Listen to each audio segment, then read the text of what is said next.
Beyond the buzzer, inside the game, this is SportsIQ with Larry Smith.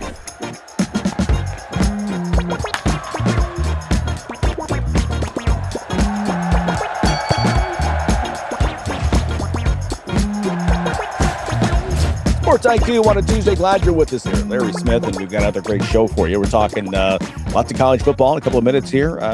Talking a little JMU in just a few minutes. We'll talk a little NBA as well. The Atlanta Hawks, Antwane Willis, talking with producer Tony. We've talked about the East since the beginning. The West is loaded. The East is wide open. Atlanta's one of those teams right there. Kind of right on the fringe. Could they do something? Could they make a move for Giannis Antetokounmpo? Possibly. That's one of the possible destinations that's been thrown out there. Who knows what's going to happen with that? We'll get that conversation coming up here in just a couple of minutes. Obviously, we'll talk more in a bit about the Heisman, et cetera. Lots of things happening. Let's start, though, with the NFL week finally ending and coming to a conclusion with the crazy turnover-filled contest with a couple of teams trying to make the playoffs. On a night when their quarterback was playing just 7 days after surgery on a broken left hand, the Chargers offense could muster only 275 yards. Still, the Chargers found a way to beat the Eagles in overtime, 22-19 in this one. Justin Herbert could be seen in pain most of the night, but he gutted it out. Led the Chargers in passing, 139 yards, also rushing with 66 yards in this. Cameron Dicker, by the way, what a night for him with 5 field goals. Unbelievable night, including a 54-yard go-ahead score in overtime. Not a good night for Jalen Hurts in the Philly offense. Hurts, 4 interceptions, including the game ender when he was picked off by Tony Jefferson at the Chargers' 1-yard line to end it. So the Eagles, all of a sudden, defending champs, have now dropped 3 straight and lead Dallas in the NFC East by just a game and a half. What has happened in the NFC East? Crazy. We'll talk more NFL here later on in the show. Meanwhile, the new AP college basketball poll is out, and a new team at the top, and somehow that team is not named Michigan.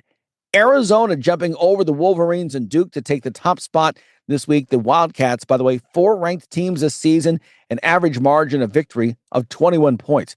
Michigan coming in at number 2, also 8-0, 2 ranked wins, an average margin of victory of 28 points for Dusty May's crew. Duke is number 3, also 8-0 with 4 ranked wins. Iowa State, after knocking off last week's number 1 Purdue in West Lafayette, jumps from 10 up to number 4. Hey, the Cyclones also got a number 1 vote, and why not with that performance, what they did on Saturday afternoon. UConn comes in at number 5. Purdue, the former number 1, stumbles all the way down to 6, followed by Houston, Gonzaga, Michigan State, and BYU, rounding out the top 10. Okay, some off-field news in the NFL. Now, it's December, right? And it's cold. And the injuries are starting to mount for some teams as they push to make the playoffs. How do we know that? Well, just take a look at who some teams have brought in for some looks to possibly be added to the roster here in the stretch run. The Colts, news on Monday that quarterback Daniel Jones out for the season, and we understand it. He has the broken leg on one leg and then the torn Achilles in the other leg. Poor guy, this is just terrible. But anyway, he's out. Anthony Richardson also is injured. His backup, the former number 1 overall, number 1 draft pick. So they put a call in to former starter Phillip Rivers, who has not played in the league in 5 years. And by the way, on Monday, he turned 44 years old. But he may get a look and would be one of the longest periods in NFL history in between starts. If it comes to fruition, we'll see if he's healthy, if he's in game shape, but he does know the Colts coaching staff. It's an advantage for him if this does happen. The Buccaneers, they're reeling. They've lost 4 or 5, seeing their NFC South lead evaporate into a tie with Carolina. They have signed 36-year-old defensive end and former Buck Jason Pierre-Paul to the practice squad. Paul has not played in a game since December of 23 when he was a member of the Dolphins. So there you go. By the way, on the other end of the age scale, a youngster we will be seeing more of in the coming weeks is in Cleveland. As quarterback Shedeur Sanders, Coach Kevin Stefanski said on Monday that Sanders will be the Browns' starting quarterback for the rest of the season. Here we go, Sports IQ with the Shane Mettlen in 3, 2, 1. But let's get back to one of the big stories in college football this week. Really, this whole season, to be honest. James Madison in the college football playoff. Obviously, their coach has been making big news, but joining us right now from the Daily News Record, JMU sports reporter is Shane Mettlen. Shane, welcome to the show. How are you? Good. How are you doing? Doing great. Hey, let's talk about JMU getting in. What was that like when you guys heard the announcement on Sunday? It was, about what you would expect around here. I was actually watching it on my phone. I was covering a basketball game later in the day, like pretty much right after they were scheduled to have their press conference. So I dropped off stuff at the basketball arena, walked across campus to the football facility, and was actually kind of walking in, watching it on my phone when they made the announcement. And, you could kind of hear the eruption. They were in a building across the street, kind of having their watch party. They kind of all come flooding out of there. Players had a ton of excitement. Saw later on where they threw streamers, which was kind of like the traditional touchdown celebration for JMU fans. So they shared their excitement, and rightfully so. It's I think people expected JMU to make a successful transition to FBS football 4 years ago. I don't think anybody expected that there'd be 10 wins a season and be in the college football playoff by year 4. Well, that was my next question, is that you just got to the FBS level. I mean, after great success at FCS. And so to your point, yeah, nobody expected anything like this, at least not this soon. There's no question. Yeah, I mean, I remember talking with people early on, like when they were making that first transition year, and they had all that success at the FCS level. They were really in the mix for a national championship every year at that level. I remember talking to people. It was like, well, what are they going to do? How are their fans going to react to a 5-win season sometime here in the next few years? Just assuming that was going to happen, that they'd be good, they'd be competitive, but there's going to be a year where maybe things didn't break their way, and 5 or 6 wins that they hadn't experienced here. It's fairly shocking that they really haven't had anything like that. They went 8-3 the first year of the transition, and 9 wins last year, and then 11 and 12 wins here the other 2 seasons. It's better than I think even the most optimistic people probably expected that to happen so soon. Yeah, there's no question about that. What is it about this program that has allowed it to make this transition, not just seamlessly, but to your point, with such great success, unprecedented success in this kind of switch? I mean, I think part of it is this was like a decade-long process. If you think back to kind of what you might call, like, it wasn't the first, but there was a round of realignment around 2012, 2013, 2014, where the conferences all really shifted. And JMU seriously considered making the jump to FBS then.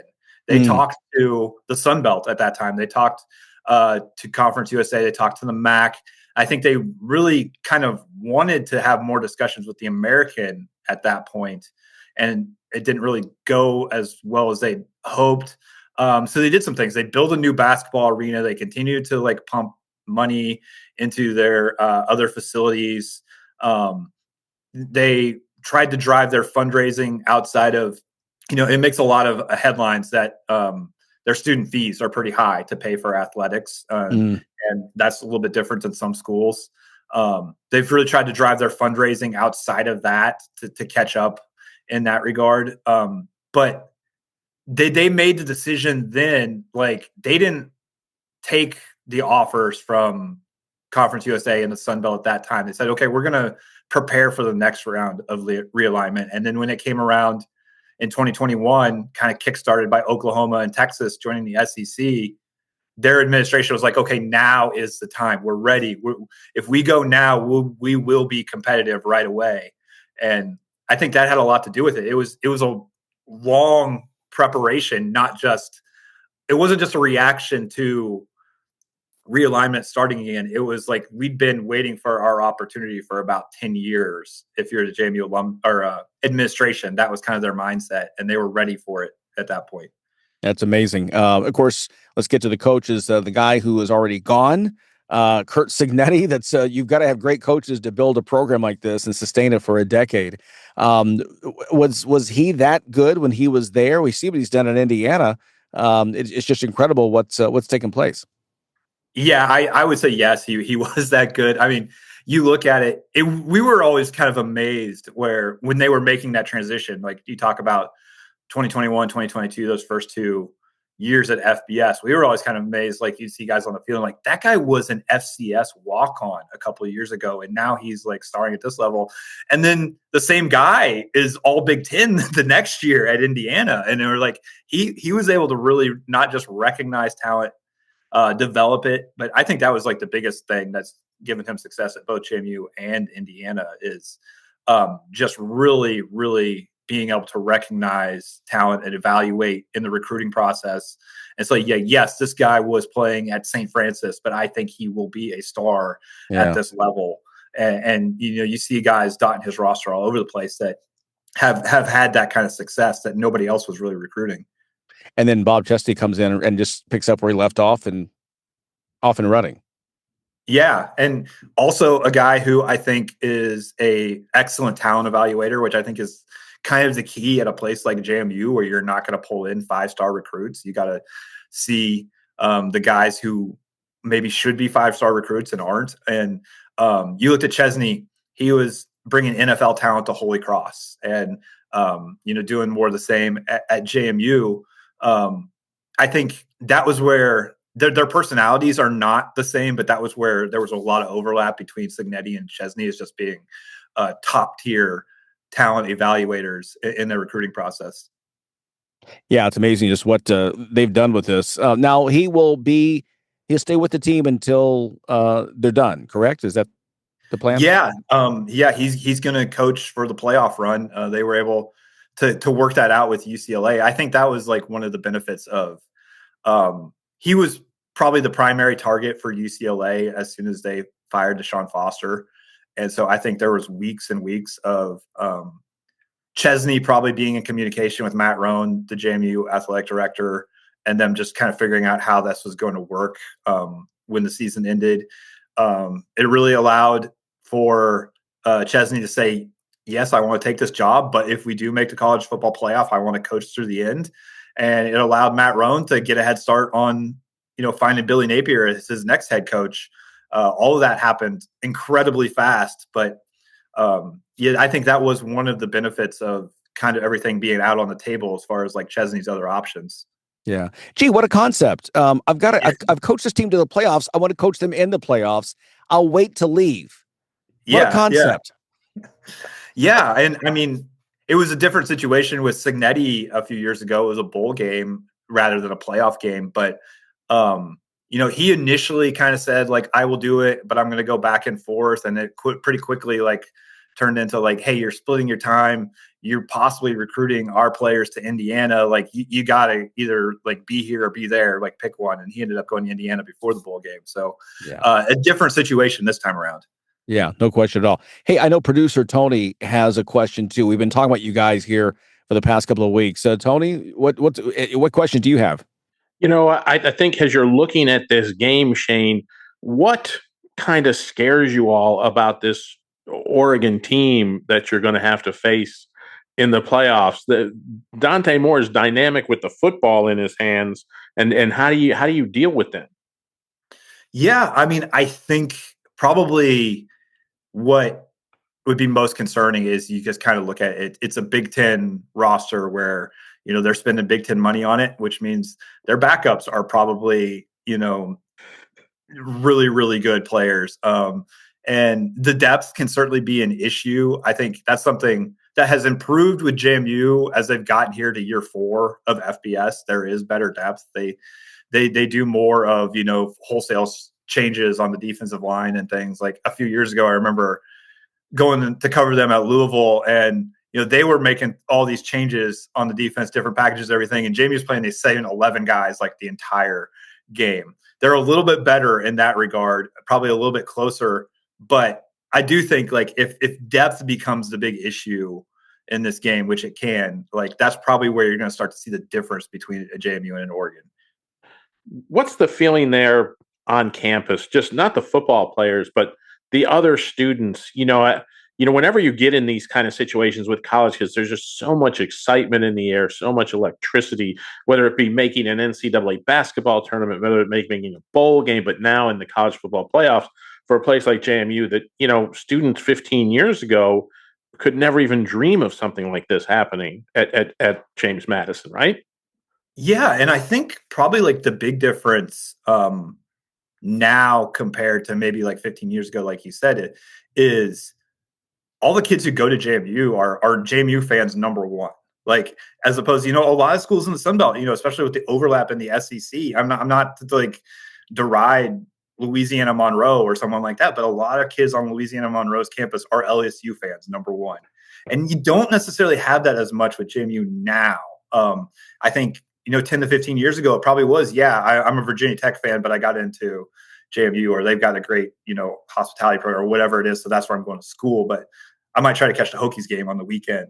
Like, you don't have that anywhere near as much right now with the JMU campus. Their students, they're pretty bought into like wanting to be on that same level as those teams. And, whether they are or not is a completely different debate. But like, they go to JMU games now. They stay in town. They wear purple. You don't necessarily just see a lot of UVA or Virginia Tech T-shirts on campus, which I think is a change probably from a decade ago or so. I think, I'll give you an idea to spread with the campus people there at JMU. I think you take about 5 days before this playoff game, right? And you have a movie on campus each night. And it's always an underdog coming out on top movie. Each night for like 5 nights, you build it up and you end it showing them the Disney movie Miracle about the 80 hockey team, and really get that campus worked up for this playoff game against Oregon. That's a good idea. Like that would be something they could do. I mean, they could even show some highlights of, maybe beating Virginia Tech.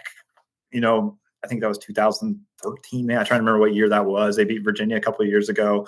They beat Wisconsin in the NCAA tournament a couple of years ago. You could work in the highlights of all those to all these like movies too. Maybe movie nights. Show one of those at the end. Like, yeah, I think you should call the administration and pitch that idea to them. Maybe give them an idea. Like, here, I've got an idea. I've got 5 movies. I need you to show, back to back to back each night. Just get that campus worked up into a fever pitch. Is there going to be anything you think on campus for kids? Like, it's a long trek to get to Oregon, right, from JMU, especially at the holidays, and money's tight these days.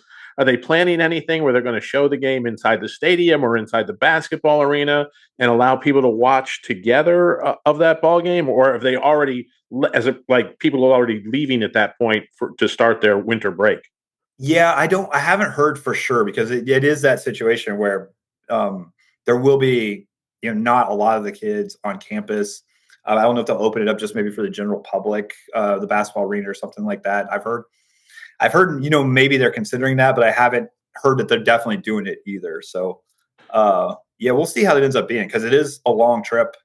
And, you asked kind of like what they worry about as far as like JMU going there. I think travel also is not favorable for JMU in a game like this, because I think we've seen that as conferences get bigger and more spread out, like teams going coast to coast don't necessarily fare very well on the road in their conference games. Yeah, it's a long trip out there to Oregon. It's a good probably 5.5, 6 hour flight ride for the for the players, and depending on how students wanted to get out there, they may have to take connections, and it just gets to be a nightmare at this time. But looking forward to that game, what 2 things? We got about a minute or so left. What 2 things do you want to see happen for JMU in the early part of the game to know they're going to make this competitive? Yeah, I think if they get a few defensive stands, if they're not giving up points maybe on the first 1 or 2 drives for Oregon, I think their confidence level is probably going to go up, and realize, like, because their defense has been outstanding this season. And I think, if you see Oregon just march down the field on their opening drive, maybe they're all of a sudden it's in their heads like this is a different level. But I think if they can get some stops early in the game, you may see that confidence level rise. And then also they need to have they wouldn't need to have one of their best offensive performances. They've had games where they've like just put up, 50, 60 points and looked really good on offense. They've had other games where it's taken them a while to get started offensively. For the most part, they've been better as quarterback Alonzo Barnett has fully gotten healthy and into a groove this season. But, even in the cold weather last Friday in the conference championship game, it wasn't necessarily their best offensive game. They really relied on the run game. They're going to have to get something going in the passing game, probably in the first half to open up the run game for themselves. Totally makes sense. Well, Shane Mettlen, thank you so much for joining us. Shane is the beat writer for James Madison. What paper again, Shane? It's the Daily News Record in Harrisonburg. Daily News Record of Harrisonburg. Give him a follow. Give him a follow on social media, especially if you're a JMU fan. Catch all of the stuff leading up to this contest. Good luck against Oregon, Shane. We really appreciate you taking time to join us here on the Sports IQ. All right, thanks for having me. We will be right back. We're going to take a quick timeout. And Phillies fans, you're going to want to stick around because we got some big news happening just now for Phillies fans. We'll be back. Do you know someone with a drug or alcohol problem? Get help right now. Insurance may cover everything. Stop the drug and alcohol nightmare. Are drug and alcohol problems hitting you too close to home? Get help right now. Insurance may cover everything. 877-927-3380. 877-927-3380. That's 877-927-3380. You're listening to Sports IQ with Larry Smith. Little baseball news to pass around. It is time to celebrate if you are a Philadelphia Phillies fan, because it's been officially reported now Kyle Schwarber to re-sign with the Phillies. It's a 5-year deal, $150 million. This is huge for a team that very much expects to be in the hunt in 2026. Schwarber, one of the established sluggers in the league, led the National League with 56 homers in the 2025 season. And get this also, he drew 102 unintentional walks. So not the ones where they just are not going to throw to you. That shows you, again, slugger with a good eye, 102 unintentional walks for Kyle Schwarber.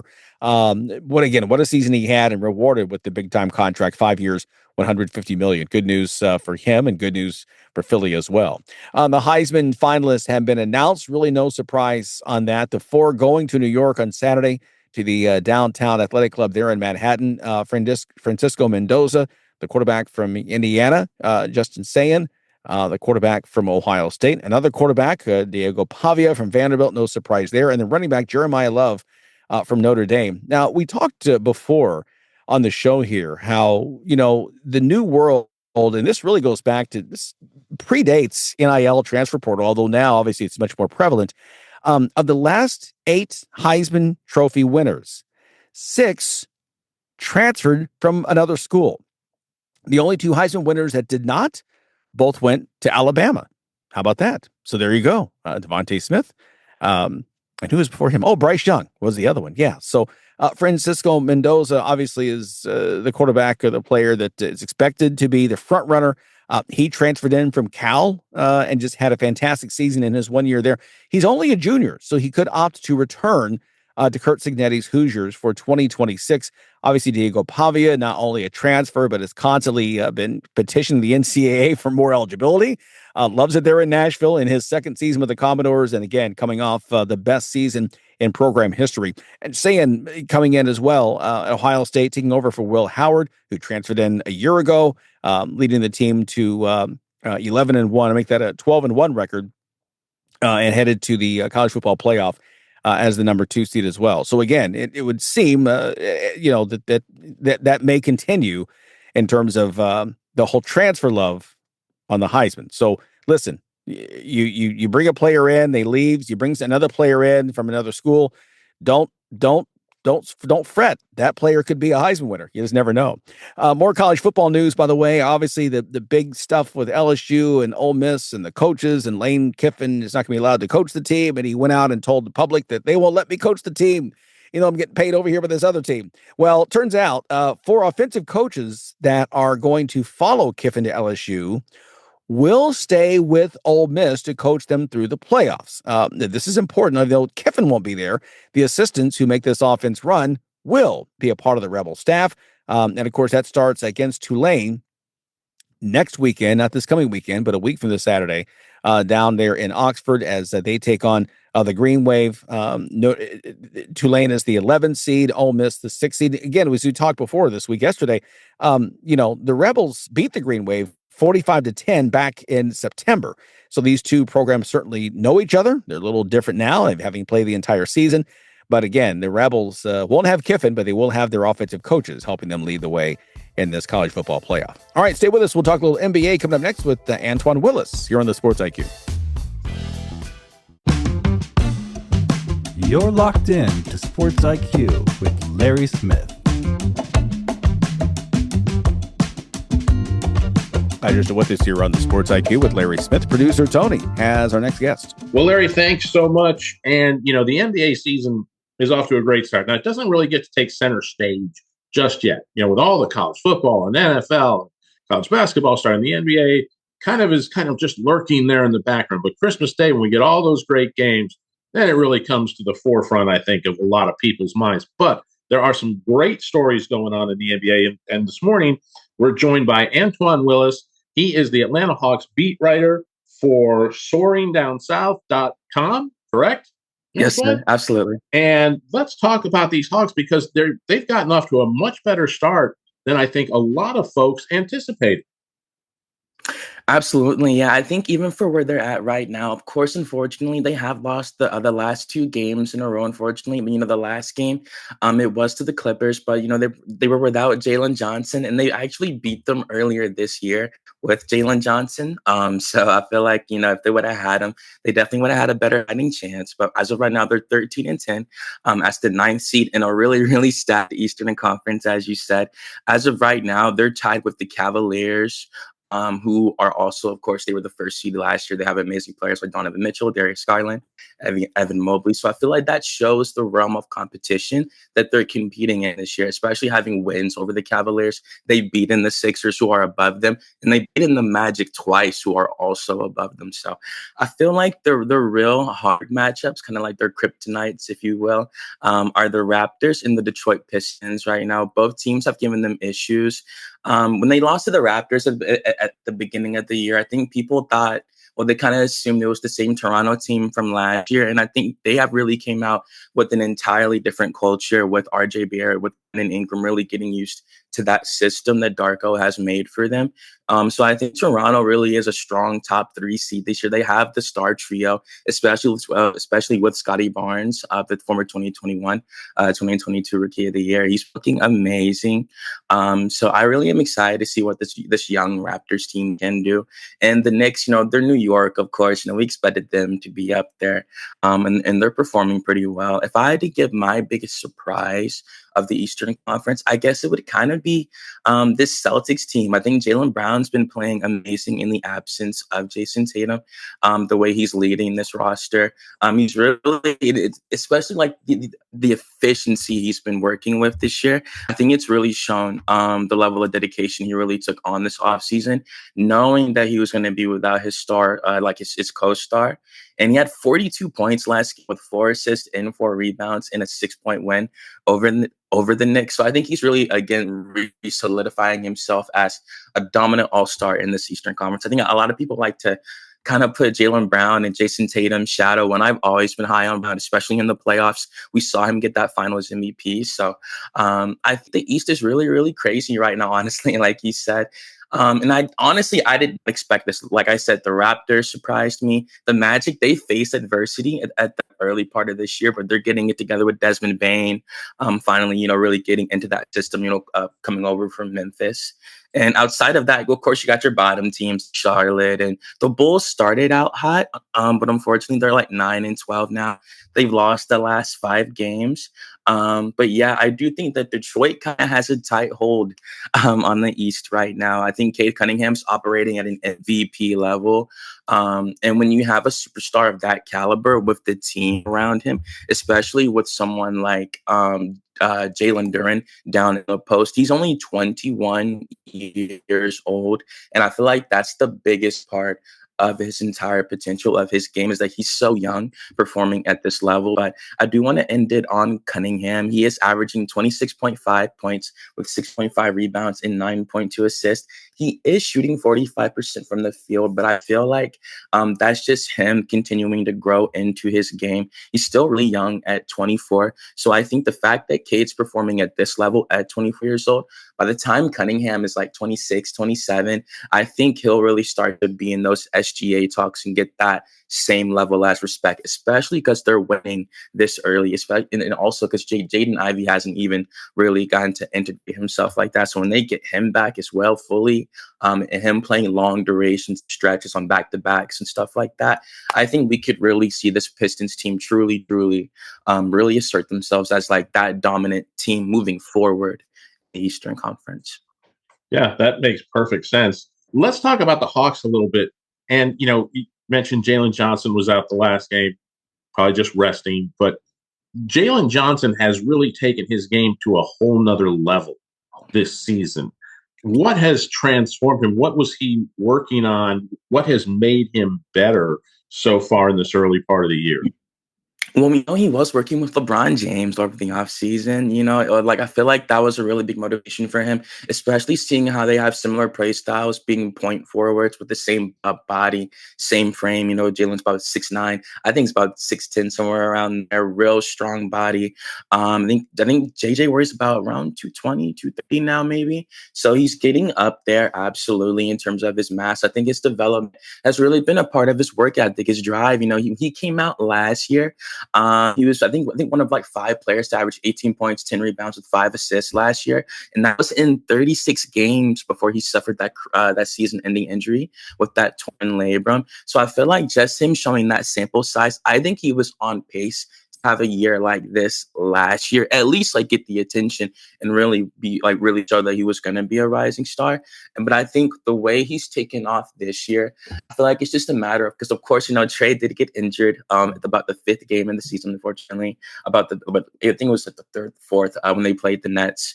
And I think from then on there, Jalen, with the increasing usage, he was able to really show he can play make at a high level, score at a high level.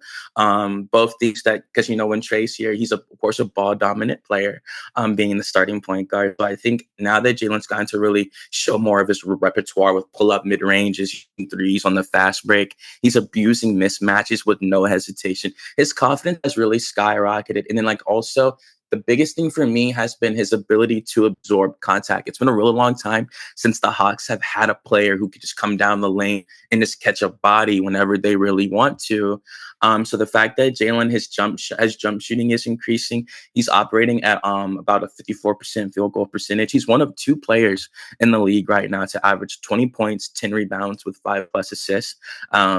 With the second being Nikola Jokic. So he's looking great right now. And I really think at this point, it's kind of hard to deny him of being an all-star. I say deny him because, of course, we know how fan voting can be. Even if a team is losing, we'll see all-stars, get in regardless of their seeding and things of that nature. But I think everyone is being put on notice with Jalen Johnson right now. The Hawks are winning. We know you definitely have to win to even have a chance to get near the All-Star game. So he's looking great, honestly. I really feel like with him on this team, it really did change the trajectory when they drafted him in that 2001 NBA draft.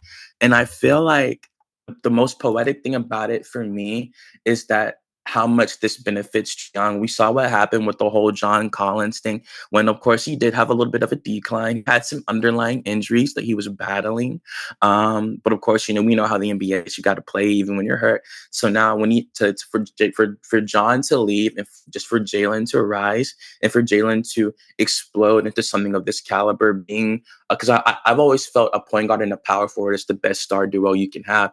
The fact that Jalen is a lob threat like Trey needs, he can spread the floor like Trey needs, and he's a great defender like Trey needs behind him. I think it truly is his co-star for the future. We've already seen him sign that $150 million extension. So he's with the Hawks for the foreseeable future. And again, he's averaging 23 points with 10 rebounds and 7 assists right now for his exact stats. So at 23 years old, I do think the sky's the limit. And yeah, I think at this point, like I said, he really just has to make the All-Star team to finally really solidify himself, because people can praise him and hail him all they want, but I want him to have that All-Star label, for him to feel like an All-Star, to wear the All-Star jersey. And having two All-Stars on this team on paper does so much for this Hawks team. Absolutely. Well, now the Hawks, obviously Trae Young is currently out. Absolutely. What will it look like when he's back? You were talking just a minute ago there about how they might work together with the lob and be able to help. Johnson can help on the defensive end, because we all know, look, Trae Young, for all of his great points, is not the best defender in the world, right? And that's okay. You have guys in the league that have had great careers. Look at James Harden.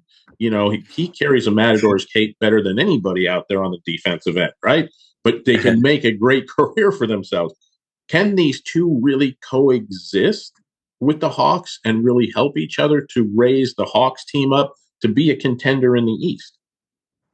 I think so, personally. I've always believed in Trae Young. Even, of course, giving the stats right now without Trae, the Hawks are, now this is just their stats for the overall season. They're 11-7 without him, but for right now, because of course he's been gone for the majority, they're first in assists, they're fifth in steals, and they're 10th in blocks.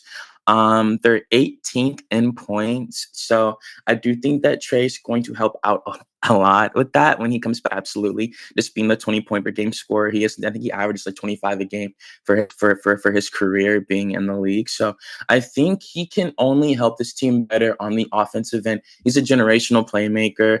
I know that in terms of his size, I think he's definitely aware of his biggest weakness. I think he's really worked hard to try to minimize that to the best of his abilities, putting on weight, being 6'1".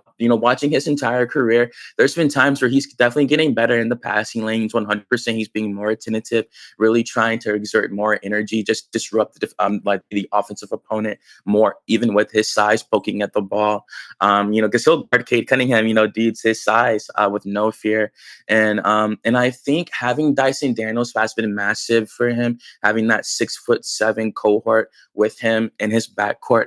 Of course, you'll never have a shooting guard that's around 6'1", but I think that every time you have Dyson, because most of the time Trae will get attacked by their best offensive player on the other team. So I feel like having Dyson being able to switch that whenever they need to, it's been massive for them. And even then, because I think also getting to kill Alexander Walker is also going to benefit Trae. Like if there's ever a matchup where they know he will get abused with the mismatch, they can just switch him out automatically, put in the 6'5", 6'6" Walker, and who's been an outstanding defender this year, and really just to mix up the lineup, not so to speak where Trae can't contribute. I think Trae's a better offensive player than Nickeil Alexander-Walker. I think he brings more on the offensive end with the assist he can generate.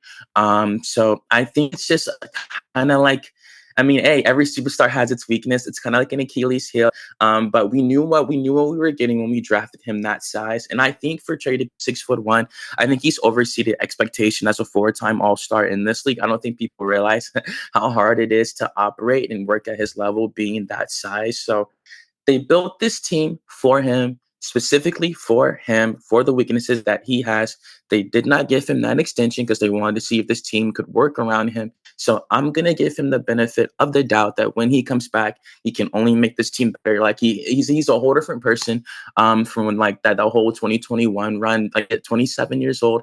I really feel like he's changed his mentality. He's doing like general manager work with the University of Oklahoma, the Sooners. So of course, his alumni.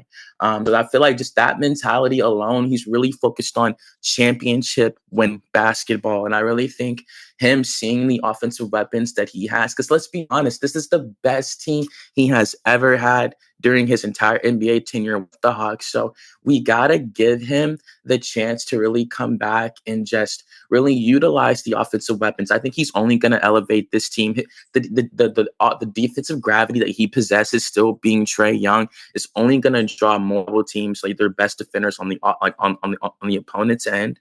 And with his ability to dish out to all these new shooters, Luke Kennard, Nickeil Alexander-Walker having a career high year from the three. Kristaps Porzingis, when he's here, he's still a great shooter. Onyeka Okongwu, he's playing amazing right now. Like in his last 5 games, His last 10 games averaged 19 points with 7 rebounds and 4 assists, and shooting amazing from the 3-point shot. So I think he's only going to make this team better on the offensive end. Of course, that's where the Hawks thrive. Of course, out in the break and like the shooting threes in the Quinn Snyder system.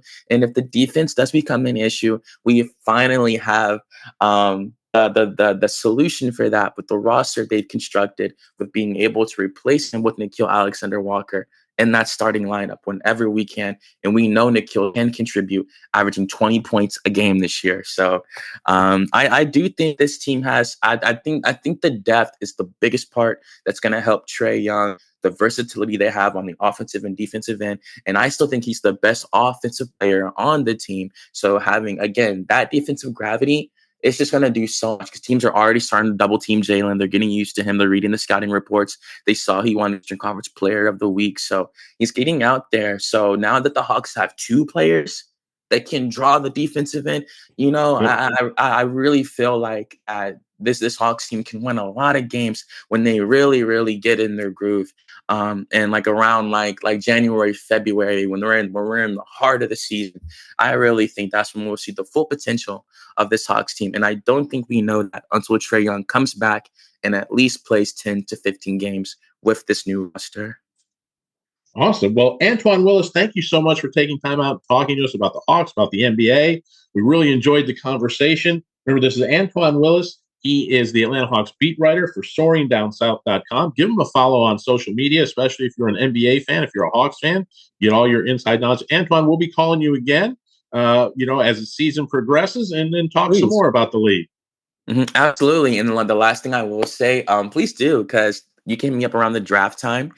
Cannot forget that the Hawks do have that Pelicans pick. So it's been really, it's been a fun time in Atlanta because we can actually pay attention to the season because we're trying to win now. And we have the Pelicans pick. So any of you Hawks fans out there, y'all can also watch the college basketball circuit, watch Cameron Boozer, watch Darren Peterson, watch AJ DeBanza, watch like Caleb Wilson, Mikael Brown Jr., all these players we are liable to, because I don't think that Pelicans pick falls past 5. We see how they've done Detroit in the past, and nothing's guaranteed. So I think that pick is at least a top 5 pick. So even come the draft this summer, regardless what happens in the playoffs for the Hawks, it's still going to be a lot to talk about with Atlanta this summer. So, absolutely. Antwane Willis, thank you so much. Appreciate your time. We're going to take a quick break here on the Sports Timeout, but we will continue the conversation right after this.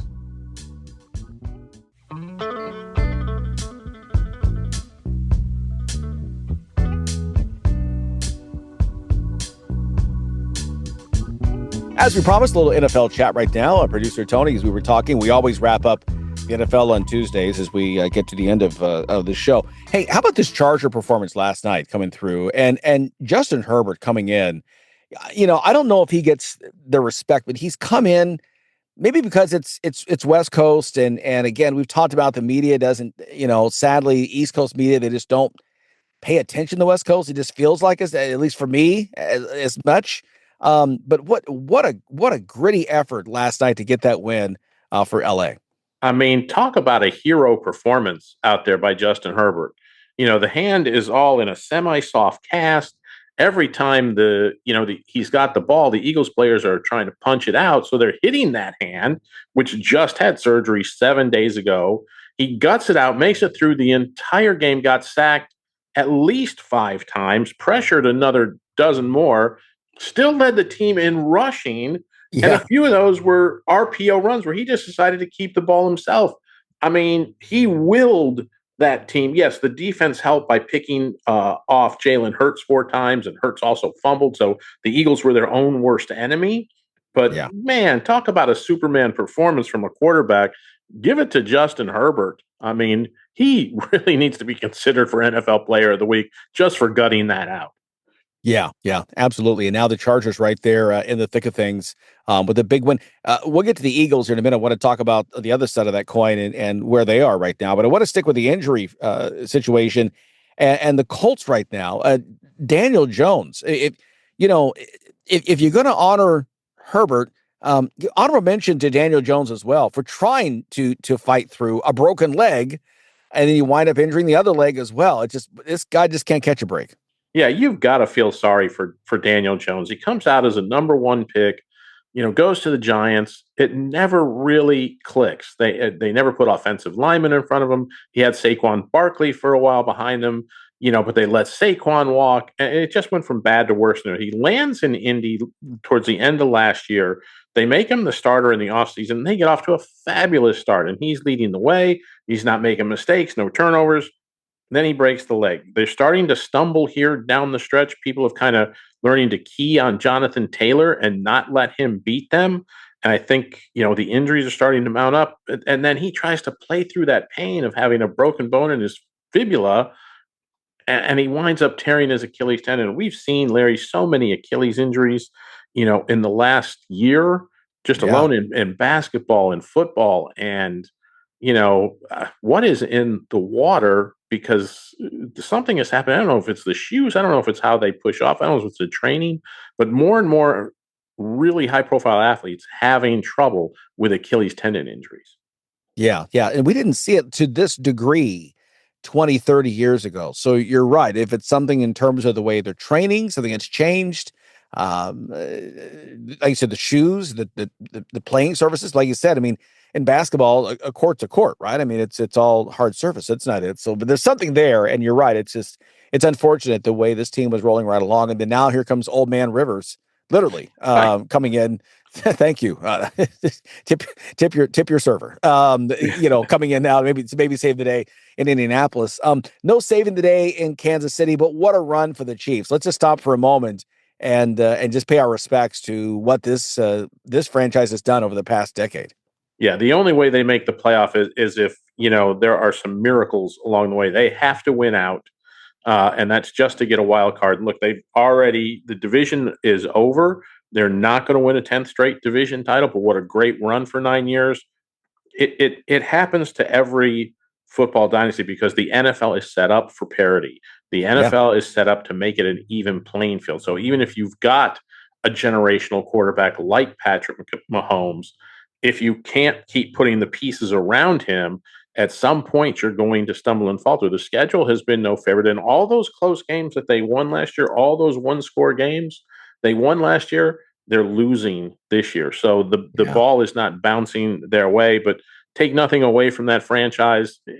Look, if you think that Andy Reid suddenly can't coach or Patrick Mahomes suddenly can't play quarterback or whatever else, you're wrong. It's just everything kind of catching to them up at the same time. If I'm the Chiefs, I don't touch that combination of Reid and Mahomes. I just try to find some way to fill in. Now, they have issues, Larry. They are about $35 million over the cap for next year. So somebody's going to have to get creative to solve some of their talent issues. Yeah, and we've talked about again in terms of at least at the NFL, the way it works right now, and really it works even with quarterback. Once you sign that massive contract for your quarterback, that window gets a little smaller because we're seeing right now, they've made it last for longer than I thought they would because he was the first of the mega quarterback contract for a quarterback, and everyone else has followed suit.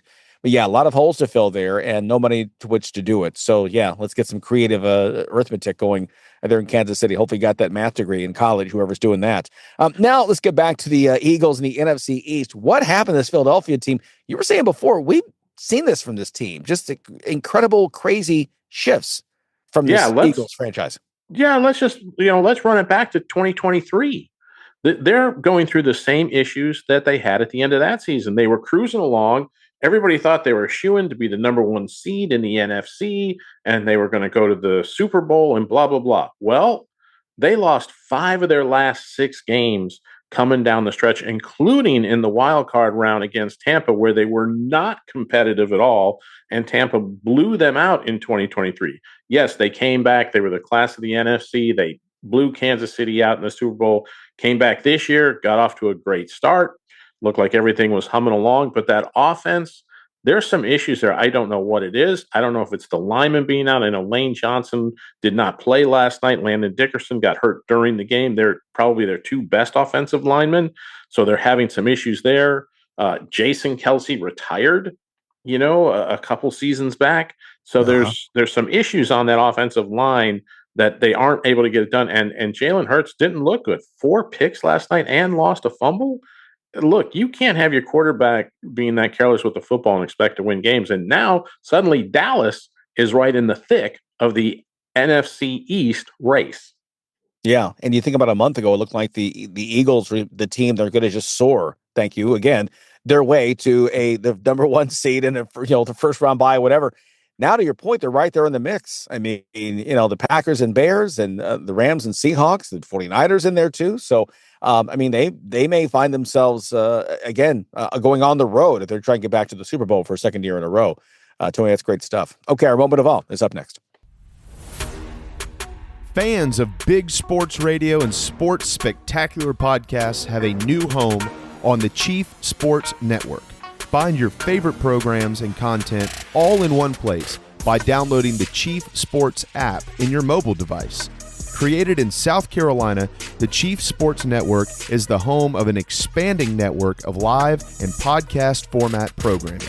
It is also the home of one of the leading national college football podcasts, JC and Morgan, hosted by ESPN's Mike Morgan and 24/7 Sports' JC Sherbert. Download the Chief Sports app for free and find all of your favorite programming under one easy umbrella. Thanks to all of our markets for your loyal support of Big Sports Radio and our Sports Spectacular podcast, and we look forward to connecting with you anywhere in the world on the Chief Sports app. Time now for a moment of awe. And this weekend, the 2006 Carolina Hurricanes getting together to celebrate the 20th anniversary of the Stanley Cup Championship. A lot of guys will be there, but one will not. Antwane Babchuk was a 21-year-old rookie, big Ukrainian-born Russian, is a defenseman, and he's right there as a part of the shot, but he won't be there. See, obviously, again, living in Ukraine, he told the Raleigh News and Observer he's not going to be there. After 2 months of living in his basement of his house under missile explosions, they decided to leave Ukraine, and they've now gone to Spain instead, looking for a better life for his family. So Antwane Babchuk will be there only in spirit as he tries to, again, wages a much larger battle trying to keep his family safe amidst all the fighting, the attacks on Ukraine. That's our moment of awe. We appreciate our guests. Appreciate you, as always, for stopping by. I'm Larry Smith. It's a SportsIQ. We'll talk to you tomorrow on Wednesday. Thanks for listening to SportsIQ with Larry Smith, Monday through Friday. Continue the conversation at SportsIQ LS. We'll see you next time.